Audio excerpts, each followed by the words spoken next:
In this demonstration, we're going to take a look at how to set up your free Storybird account and get your classes and students registered as well. So the first thing you're going to do is click on Sign Up for Free.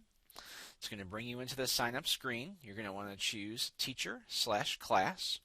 Your username, you want to pick something that is going to be unique to you. So I'm going to go ahead and just enter one of these. It'll tell you whether it is available or not.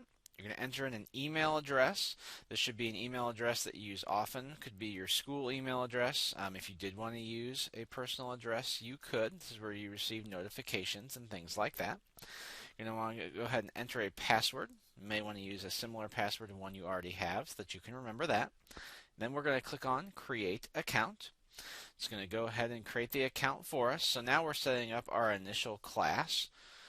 So I'm just going to call this Deno Class 1. We're going to set up the school. I'm just going to choose a school here. We set up our country. We can set up the zip. This is just entering some basic information.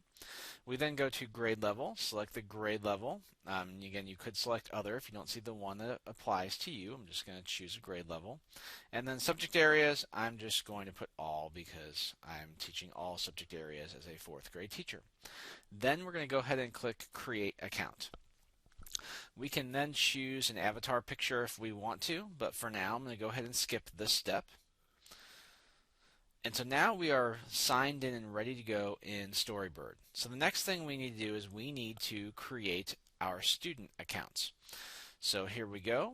I'm going to go ahead and go to Classes. And so you can see here it's kind of giving me a tour since I'm here for the first time. I'm going to go ahead and delete those. But I'm going to go ahead and go to the Students tab. And so here again, you can see it's giving me some information on things to do, which it will walk you through this process. So I'm going to go ahead and I'm going to enter in my first student. Now I can do this several different ways. I could just make this generic, or I could actually enter in the student's real names. So I'm going to go ahead and enter that in. I'm going to enter in the username, and I'm going to click Add.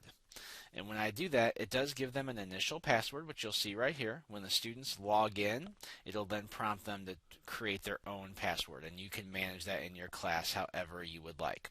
So when students log in, you'll see this person would use Smith Jane, and then they would use this password the first time, and then they could change that. The nice thing about this is, from a teacher view, you can see when they logged in, how many times they've gone there. You can see we have the ability to delete a student. We can change their password, so if they've forgotten it, we have that access. And we can actually change their name if we've made a typo. So you can enter in all your students like this. You do see there is a bulk account creation, but you have to sign up for a pro account to be able to do that. And you can move students between classes if that is something that you would need to do.